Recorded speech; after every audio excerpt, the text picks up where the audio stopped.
बचन बाबूजी महाराज भाग चौथा, वचन नंबर 58। आगरा 6 दिसंबर सन 1940। अपने आप में खिंचना और समूह बनाना चैतन्य का गुण है। जिस कदर अंतर में समूह बनाने की ताकत है, उसी कदर चैतन्यता है। मालिक चैतन्यता का समूह मुतलक है। उसका भास कुछ कम चैतन्य था और उसी में रचना हुई। चैतन्य अचेत अवस्था में नहीं रह सकता। कमी चैतन्यता की वजह से नीचे उतार हुआ, जहां बाहोश कार्रवाई कर सके। रचना का मतलब यही है कि सबको वही हर्ष और आनंद की अवस्था प्राप्त हो जिस अवस्था में मालिक है। इसके लिए जिस कदर चैतन्यता अंतर में है, वह सब खुलनी चाहिए। यही सुरतों के नीचे आने का कारण है। जहां तक चैतन्य अंतर्मुख आकर्षण में खिंच सका, वहां तक जाल देश है। उसके नीचे बहिर्मुख शक्ति यानी काल पैदा हुआ। ब्रह्मांड और पिंड की रचना काल ने की और वहीं से काली किरणियां पैदा हुई। पिंड देश में अंधकार बहुत ज्यादा है। इसके ऊपर बहुत रोशनी है, लेकिन उसको देखने की हमारे आंख नहीं है। अंदर में ताकत और भंडार मौजूद है। उसको जगाने की कार्रवाई को परमार्थ कहते हैं। इंसान के भाग्य में जितनी चैतन्यता खुलकर कार्रवाई करती है, बहुत कम आई है, बाकी सोई हुई है। इसको जगाने के लिए सत्संग की जरूरत है, जिसके जरिए से सोई हुई चैतन्यता जागेगी और जीव एक दिन सत्य देश में पहुंचकर परम आनंद को प्राप्त होगा। अपने में आप खिंचना और समूह बनाना चैतन्य का खवास और गुण है, क्योंकि चैतन्य प्रेम का कारज है। जिस कदर अंतर में खिंचने, एकत्र होने, इकट्ठा करने और समूह बनाने की ताकत है, उसी कदर चैतन्यता है। जितने अच्छे गुण और औसाफ हैं, मसलन सुंदरता, खूबसूरती, उम्दगी, मौजूनियत, सिलसिला, तरतीब वगैरह वगैरह, वह सब समूह बनने में ही है। जो समूह मुतलक है, वो अत्यंत सुंदर और गुणवान है, महाप्रकाशवान और चैतन्य है, बल्कि ओत पोत और सोत पोत है। वह कुल मालिक है। सोत पोत से सिंध बना, सिंध से लहर उठी और फिर लहर दर लहर उठती गई और रचना हुई। उसी आदि समूह की छटा और नकल सारी रचना में मौजूद है। उसी कायदे और कानून से सब जगह कार्रवाई हो रही है। बिना समूह बनाए और एकत्र हुए कोई चेष्टा और कार्रवाई नहीं हो सकती। हम साधारण अवस्था में बैठे हैं। अगर उंगली या हाथ उठाना चाहते हैं, तो पहले शक्ति या ताकत अंदर में खिंचकर एक बिंदु या जगह पर इकट्ठा करते हैं, यानी एक बिंदु बनाते हैं, और तब उंगली या हाथ उठा सकते हैं। बिना केंद्र बनाए कोई क्रिया नहीं हो सकती। मैकेनिकल एनर्जी भी इसी तरह काम करती है। ऊपर बयान की हुई अवस्था के जाहिर करने के लिए संतों ने समूह का लफ्ज इस्तेमाल किया है। अंग्रेजी में कंसंट्रेशन और पोलराइजेशन भी लफ्ज हैं, मगर वे इतने अच्छे नहीं हैं जितना कि लफ्ज समूह। कंसंट्रेशन की बनिस्बत पोलराइजेशन में ये भाव ज्यादा अंश में आ जाता है। कंसंट्रेशन का मतलब सिर्फ इकट्ठा करने का है, और जब पोलराइजेशन कहते हैं तो उसमें समूह का भाव बहुत अंश में दरस जाता है। किसी शक्ति का समूह कहने से ये मतलब है कि वो किसी केंद्र पर इकट्ठी करके रखी गई है और कुछ छूटी हुई है। जब समूह बनाया जाएगा तो कुछ शक्ति छूट जाएगी। उसको भास अथवा शेष कहते हैं। समझाने के लिए समूह बनाना कहा गया है, वरना वह तो समूह मुतलक है, उसको किसी ने बनाया नहीं है। वो हमेशा से मौजूद है, उसके भास में रचना हुई है।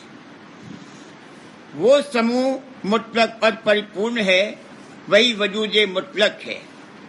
अगर एक वजूद मौजूद न होता तो फिर कुछ नहीं होता।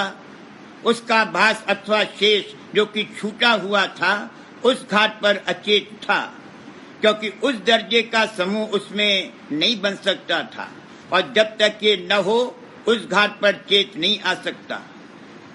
क्योटिक यानी अचेत से कॉस्मिक कंडीशन चेत में लाने के लिए रचना की गई। जिस हर्ष आनंद और सुख की अवस्था में मालिक कुल है, वही अवस्था जिस कदर मुमकिन हो सबको प्राप्त हो, ये रचना का मतलब और हितकर अभिप्राय है। जिस कदर चैतन्यता और ज्ञान प्राप्त करने की अंतर में शक्ति है, वह सब खुलनी चाहिए, वो दबी हुई नहीं रह सकती। बवजह ऊंचे घाट पर समूह न बन सकने के अगर वहां नहीं खुल सकती तो आप से आप वह उतर कर नीचे आवेगी, जहां उसका समूह बन सके और बाहोश हो सके। यही सुरतों के नीचे उतर कर आने का कारण है और इसी में फायदा और मतलब है।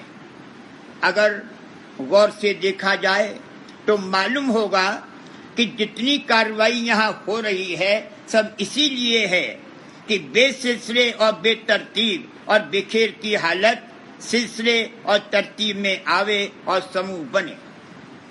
जो समूह मुतलक है उसकी ना आदि है और ना अंत है, यानी वो अनादि अनंत और अपार है।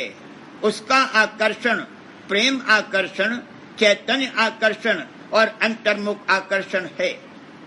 भास रूपी चैतन्य जो घाट पर अचेत अवस्था में था, अंतर्मुख आकर्षण में खिंचा और समूह मुतलक से तद्रूप होकर होश में आ गया। ये गोया प्रथम सिंधिया भंडार है जो सब रचना का आदि और अंत है, यानी उलटकर फिर सबका यहाँ अंत हो जावेगा।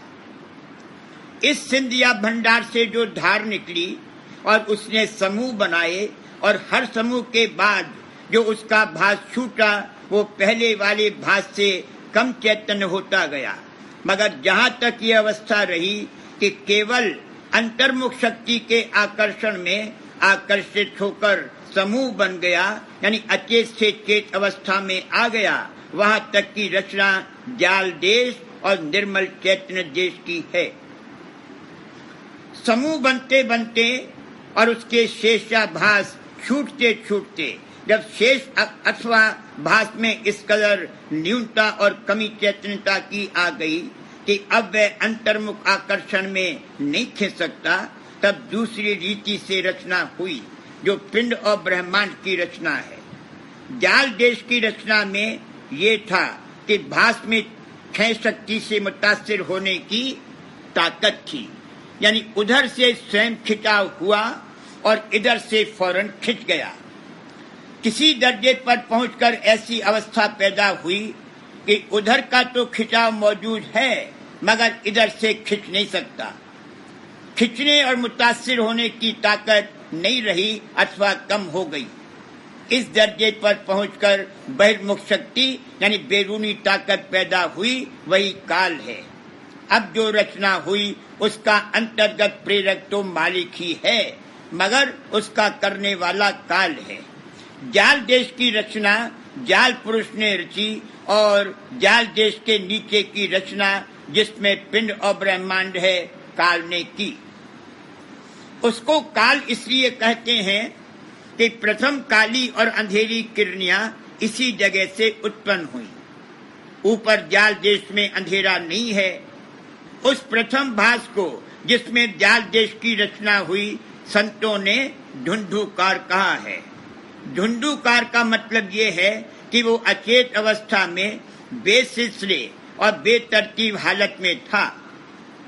जाल देश की रचना के बाद जो भास रहा उसके लिए अंधकार कहा है। मध्य देश यानी ब्रह्मांड में अंधेरी किरणियों पर रोशन किरणियां गालिब हैं। पिंड देश में रोशन किरणियों पर अंधेरी किरणियां गालिब हैं। यहाँ अंधेरा बहुत ज्यादा है और रोशनी बहुत कम है। मगर इंसान इसी में चकाचौंध हो रहा है और समझता है कि यही बड़ी भारी रोशनी है। लेकिन ये ऐसे ही है जैसे चमगादड़ रात के अंधेरे को ही बड़ी न्यामत समझता है। इसके ऊपर बड़ी रोशनी है और जिस कदर ऊपर चलते जाओ वह बढ़ती जाएगी। उसको देखने की आंखें और ताकत नहीं प्राप्त है, इसलिए इंसान इसी पर नाज़ा है। अंदर में वह ताकत मौजूद है, उसको जगाने और खोलने की जरूरत है। अंतर में चैतन्यता और प्रकाश का भंडार भरा है, जिसकी इसको खबर नहीं है। उसको जगाने और खोलने की कार्रवाई को परमार्थ कहते हैं और ये बड़ा जरूरी काम है। पिंड देश में नीचे उतार होते होते अंतःकरण के घाट पर जहां इंसान जागृत अवस्था में कार्रवाई कर रहा है, उसके भाग में बहुत ही कम चैतन्यता आई है। यानी जितनी चैतन्यता अंतःकरण के घाट पर आकर खुली है और कार्रवाई कर रही है, वह बहुत ही कम है। वही पूंजी और भाग है। भाग के मामूली मानी बांटना है। चैतन्यता बढ़ते बढ़ते अंतःकरण के घाट पर आकर बहुत ही कम रह गई है। जो कार्रवाई में आई है वह भाग है। उसी के अनुसार हर एक को अपनी अपनी कार्रवाई करने का अधिकार है और जिसको जिस कार्रवाई का अधिकार है उससे वही बन सकती है। दूसरी आला दर्जे की कार्रवाई वो नहीं कर सकता और अगर करेगा तो फजीयत उठावेगा। इस मानी में जहाँ जो हो रहा है और जो शख्स जो काम कर रहा है वह ठीक है, चाहे कोई अच्छा काम करे और चाहे कोई बुरा काम करे, और मालिक भी उसमें दखल नहीं देता। हर एक को अपने अपने काम की आजादी है। इसी को खुद मुख्तारी, फ्रीविल और स्वतंत्रता कहते हैं, जो एक छोटे से महदूद हल्के में काम कर रही है। अंतर में जो चैतन्य गुप्त और दबा हुआ और सोया हुआ पड़ा है, वो हमेशा उसी हालत में नहीं रहेगा।